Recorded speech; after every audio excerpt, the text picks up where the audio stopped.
Hello everyone, welcome to our Let's Play series of Planescape Torment. This is Gonna RPG as usual, and I'm very happy that you chose to join me today here in the Clerk's Ward, or Upper Ward, or whatever. I keep calling it Upper Ward. I'm not really sure anymore.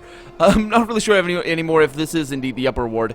But, last episode, we went over there to the Civic Fest Hall. We got ourselves a dodecahedron, which I haven't checked. Looking at the item. It's clearly a 12-sided... well, die? It's not really a die, I guess it's just a... whatever these things are, shape or something. We used it. Apparently, it's got some weird language in there. So, well, it's pretty simple, isn't it? We just need to find somebody who can decode that for us. And there's a linguist over here. Finam is his name. So let's have a chat with him. Finam glances your way, frowning. Chosen to grace my home once more, have you? What is it you wish of me this time? Some questions. I would have you know I am a scholar and a linguist, sir, which I shall happily entertain any questions regarding my field of study, language, and the like. I can be of no help to you in other matters. And that's what happened before, because we couldn't really ask him any questions. I'm gonna unfold the dodecahedron to a page with writing on it and ask if he can translate it. He takes the unfolded dodecahedron in his hands and examines it closely. This language is a long-dead one, known to virtually no one. I believe my father, a linguist like myself, knew this language and may well have been the only man in Sigil at the time that could understand it. I recognize it from his notes, but I cannot translate it. Do you have those notes still? Finam shakes his head. They'll be of no use to you if you're looking to translate anything, and the few actual books he had pertaining to the language disappeared along the time of his murder, I believe. Your father was murdered. Finam nods. Strangled, he was. He had left to tutor someone. He taught various languages to supplement his research income, and was discovered dead in a side chamber of the Civic Fest Hall. The killer was never found. This was some 40, perhaps 50 years ago now? I was but a child. Yeah, he knew the language, though, and could teach it? Surely he did and could, were he alive today. My father was said to be a great teacher, Finam sighs sadly. I've his skill with language, but not his patience for others, sadly. Is he interred at the mortuary? Updated my journal. Why, no. His ashes are kept here. He points to a bronze urn sitting atop a cabinet beside a bouquet of purple flowers. Why? A wry smile crosses Finam's lips. A necroscope, are you? Speak with the dead. He suddenly frowns. I have no wish to speak of these things any longer. You'll have to excuse me, sir. Farewell. Farewell, Finam. Okay, well, apparently we can talk to the dead right now, even though he doesn't want to have anything to do with that. Well, look at that. W opened the wizard spell book. Okay, so let's go with that. There is an urn atop this small cabinet full of ashes and charred bits of bone. Etched into the base of the urn are the words Fin Andli, beloved husband, father, and scholar of 100 languages. Okay, I'm gonna use the Storybone Stell, which is a skill that I have, on the remains. The ashes seem to stir faintly as if moved by her breath. A faraway voice whispers up from within the urn. Why? Why have I been summoned to these ashes, cold and grey as the heart of a hag? To answer some questions, spirit. Ask then, so that I might return to my most quiet thoughts. Who were you? I was Finn, a linguist and a scholar. I was murdered by a student of mine. Murdered so that I could not teach another the language that I taught him, the tongue of Uyo. It was one of the rarest in the multiverse. I knew of one who spoke it, save myself, and that one damnable murderer student. Oh, there are three then. Okay, I'm gonna describe to him the writing from the folding dodecahedron and ask if he knows the language. I could teach you this language, yes. It would please me to do so, in fact, if only to spite that bloody-handed student of long ago. First, tell me what languages you do speak. Okay, I'm gonna, apparently that's how it is. I'm just gonna learn what I can from the spirit. As the spirit speaks to you of the lost language of Uyo, there is a throbbing sensation in your temples as a memory begins to surface. Memories of this language. You recall letters, words, phrases until, like a spire wind blowing away the blanket of poisonous smog over the great foundry, The language is once more revealed to you in its entirety. Updated my journal. There is another memory, though, bubbling to the surface, a darker one. Its presence troubles you somehow, fills you with unease and unexplained pangs of guilt. Well, if it's anything like the previous memory, then yeah. The spirit seems mildly... Oh, okay, Oh, no, that is not gonna happen! Where do we have the last save? So we got 4... That's on the day, so we got 58 over here. Let's load that, and we're in here. Let's try that again. So I'm gonna use that to answer my questions. I'm gonna ask him who he is. I'm gonna describe that and learn what I can. Continue, and then allow the memory to resurface. At last, you recall Finn Adlin himself. You remember his gentle voice. Oh, was it me who killed him? Oh boy. It might have been, actually. You remember his gentle voice, his kind manner, which he is schooling you in the ancient language of the Uyo. You also remember your scarred, gnarled hand wrapped around his frail throat, crushing his larynx, and thus ensuring that the secret contents of your journal, hidden, yeah, it's my journal, of course, hidden and thrice trapped in a dodecahedral puzzle box and penned in the obscure language of Uyo, would be forever safe from prying eyes. Finn, I must tell you, it was me who murdered you. Updated my journal. The spirit is silent for a moment, and the ashes rustling softly within their urn. When it speaks once more, its voice is full of sorrow. But why? And why would you come to me once more? Did you forget what you had been taught? No. Well, yes. It is difficult to explain, but it must have been a former self of mine that murdered you. Yeah, that's a convenient excuse right there. I'm sure somebody must have tried to pull that one off. Each time I die, I reawaken. Well, not with that bit. As if from long sleep. But having forgotten everything. Who I was or what I'd done. I think I understand. I sense your regret and would forgive you. May peace be with you, pupil of old. And may you prove kinder in this life than in the one which saw an end of mine. Thanks, Finn. Farewell. Should I talk to his son? And maybe ask some... No, just ask for his apologies, or... No, wait a minute, the opposite. Give him my apologies and ask him for his forgiveness or something like that. Anyway, now I can use this thing over here. So let's unfold the dodecahedron. The tablet turns out to be a journal of sorts. One kept by some prior incarnation of yourself, it would seem. And not an altogether sane one, either. There are only a handful of completely coherent sections. Oh boy. What do you wish to read about? Well, everything, really. There's quite a lot. About the Whispering Shadows. Yeah, in between episodes, I actually found another shadow trying to hunt me. You've seen those shadows before, and they're very easy to kill, but they were out here in the open, and I killed it. So let's see. Read about the Whispering Shadows. The whispers are not the shadows moving. They are speaking, plotting, and talking to each other. I can understand some of what they say. What about the female ghost? The book tells me things, whispers things. It tells me to avoid the ghost girl. Avoid her. I don't know her, and she torments me. Read about hiding something within your own body. And so I swallowed it, hoping I'd catch it in my bowels. I can make someone remove it when I need to. Yeah, we got that one already. It's a ring or something. Okay, what about the paranoid rantings? I've learned that my life is not my own. I will not allow you to take my life, or to have my life. You will have to pull my life from my broken body if you want it. It's you who will die. If I cannot have it, neither will you. You are responsible for this treason of flesh. You will not leave to leave my life. Now, who this is? That's the paranoid things. It might be the guy that is trying to kill him, or that he made the traps in that tomb underground for. Or I say guy, but could be anything. Could be the Ravel puzzle well. Could be what's her name? The Lady of Pain, I guess. Could be anybody, really. What about the accursed tattoos? Apparently, accursed is read somewhere. The accursed tattoos, it reads, will not leave my skin. I have tried to burn them off of my skin. Failed. I try and cloak myself, but I always feel that people are reading my flesh, reading me like a book. Whenever they look at me, I want to tear their eyes out, pluck them from their sockets, and crush them beneath my heel. Yeah, this guy sounds very pleasant. What about the dreams in Ravel? Dreams in Ravel.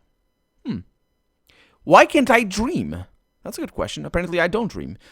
because we found that before. I used the Goblet of Semir to force a waking dream. I saw a hag. She tempted me, threatened me with shadows. Okay, well, I guess we know who's trying to kill me. I have never seen her, but she came when I dreamt. I must not dream again. I must always be aware I destroyed the goblet.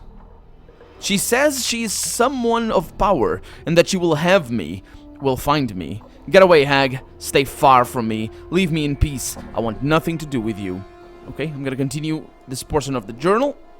I probably should have clicked more, but I like show more, but it probably just be stop reading or something. Her voice reeked of evil's talons, talons like spiders. They burrowed into my gray matter. I suppose brain there, but then again, this guy's all kind of gray all over. And I needed her out of my mind, out, hag. She was a myth, a fairy tale who alone challenged the Lady of Pain. How can one fight someone who is a myth? I don't have, well, it's actually easier than it sounds. I don't have the weapons. I need weapons that will kill her should she find me. I need a strategy so she cannot defeat me when she comes for me. I must devise and think. I shall beat her. Okay. So Ravel Puzzlewell apparently is our enemy. She's the one. Interesting. Okay, let's read about the danger of names. This is all about Reek as well. Fear names. Names have power in identity. Names can be used as weapons by others. They are a hook that can be used to track you and find you and hunt you across the plains. Remain nameless, and you shall be safe. Maybe saying I'm Adden is not a good idea. That makes a lot of sense, actually. If I say I'm Adden over there and then I go over to another side and say I'm Adden, I think I've only said that I'm Adden once, and I think it was to the advocate, to the advocate. So yeah. What about killing in the fast hall? I went to the fast hall looking for the path of my false self in its halls. So glaring was it that those I did not know, the false ones, welcomed me into their confidence. The false ones. This guy's so paranoid, it's crazy. Treated me as a friend, showed me my room, attended to my needs. I had to restrain myself from launching out against them. Yeah, you see, he's terrible. That would have been premature. First, I need to protect my identity. I found one who knew the exclusive language of Uyo, learned it as I could, and then killed him. Then I went to the sensorium and prepared to end the matter. Soon. What about the sensorium? I'm gonna read about the murder of the one who tried to help you. What? The one who tried to help you? Yeah. There is nothing he can do. Memories are gone. He says never to return. It might be fell, but depends on what the murder is. Or it might be... It could be... Wait a minute. I just thought of... It could be Farod. But Farod died when I was alive. So the only way for Farod to have actually been killed would have been if Farod was killed before I was alive, and then that guy was an imposter. That probably wasn't the case, but anyway. He says and lies and tells me this is what he told me. Lies. He says my mind is weakening from every lash. Lies again. He sat there, betraying my confidence with every turn. He says that only after 3 more deaths, 3 more lives, will I gain the benefit of keeping my memories. But that I, myself, I will die when I die. And die. Yeah. How can one be immortal and still die? Well, because the I yourself is different than the one... I and one are different.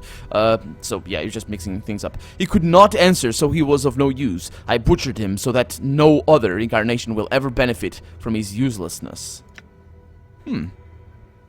I don't know who this is. I should. I'm pretty sure I should, but I don't know who was murdered. Read about the murder of one who tried to help you. Read a cryptic answer from an unknown source. Yeah, let's go with that, because that's only 2. Let's go with that. I got confused because it was number 10. So the ghastly head said, "You have been divided. You are one of many men. One in many men." No, wait a minute. It could be one in many men. Well, one off and one in is the same thing. You bear many names. Each has left their scars on your flesh. Lost one, immortal one. Those are the names, yeah. Incarnations and many of 1,000 deaths. The one doomed to life. restless one, one of many, the one whom life holds prisoner, the bringer of shadows, the wounded one, misery bringer, Yemeth. You are silvered glass that has cracked, and the pieces scattered across history. Only one piece is of import. Regain that, and your life will be yours again. There will be a price. This price will buy you a chance. Without the chance, you are doomed. You have lost that which is never meant to be separated from man. Your mortality has been stripped from you, lost. It exists, but you must find it before your mind is lost to you as well, which I suppose means that my memory goes away. Anyway, because that would make sense. If you lose your memory, you're not going to be on that quest anymore. You're going to restart the whole thing. So let's read about my legacy. A legacy, the note read. Excuse me. Forget not to collect your legacy. And a small code scratched beside it. 51 AA. A trap, no doubt, set by yet another of my false selves. I'll see it destroyed, I will. This is a note. This is what it says in the book. The note read and all that. Okay. Put the journal away. So what am I supposed to do now? Excuse me. I've at last managed to unlock the last of the dodecahedron puzzle box's secrets. It turns out it's a journal penned by one of my less than sane earlier incarnations. I wonder if Morte is gonna know anything about what's this. eating you, Chief? So I could use some advice. What do you think we should do next? Well, here's how I see things. Looks like we need to find out more about that night hag, Ravel. And I have to tell you, Chief, I'm not looking forward to that. The Festival Sages and some of the sensory stones might be able to tell us something, though. Yeah, alright. Okay, well, it does seem like I need to find where the sensory stones are, because I have no idea where they are.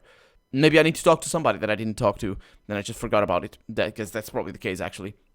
There's somebody in there that takes me to the sensory stones, and I just don't know where they are. So, yeah, sounds like a plan. We got Jolmy, we got Murtwin the Headless, and do we have anybody back here that wants to tell me where the sages? This is the room. This is another room, okay. Let's go this way. See what we have. We have a sensate, we just have sensates all over. Okay. I need to ask Splinter how to get to these sensory stones. Let's do that. Oh, can you show me to the sensoriums? There are two. The public sensorium, where visitors may use the sensory stones for anywhere between 10 and 50 comments, and the private sensorium, where only members of the Society of Sensation are allowed. You can reach neither of them yourself. We must take you there. Well, thank you very much. That's exactly what I was looking for. But I will still go to the public sensorium first, because I know that one is probably going to be where I need to go. And it's also a good thing that I didn't know about this, because I probably would have gone there before I went to my rooms. And if this is the way to advance, I might have been taken away from my room and from my journal and all that sort of stuff. So, yeah, take me to the public sensorium then. Okay, here we are, in a different place, completely different place. Okay, right. What do we have? Sensate guides, we have sensates. Don't want to deal with the guides, thank you. At least, not right now. I can do things by myself, because I am a sensate. So let's pretend that we belong. This is an unusual bluish-purple stone. It is securely fastened to the pedestal that it rests upon. Yeah, but I can't do anything with it. Let's have a chat with the guide then. Hello, sir. I'm, well, you might as well.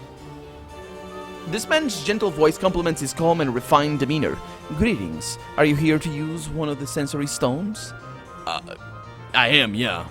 There are currently more than a dozen standard sensations available, as well as 6 more extravagant experiences. The use of a standard stone is 10 copper coins. The more involved ones will cost 150 coppers. 150 coppers? What, you mean 150 coppers? Would you care to hear of the standard or the extravagant sensations? The standard. The man smiles and explains to you some of the various sensations that are currently available for your perusal. Will one of these suit you? Unavoidable pain.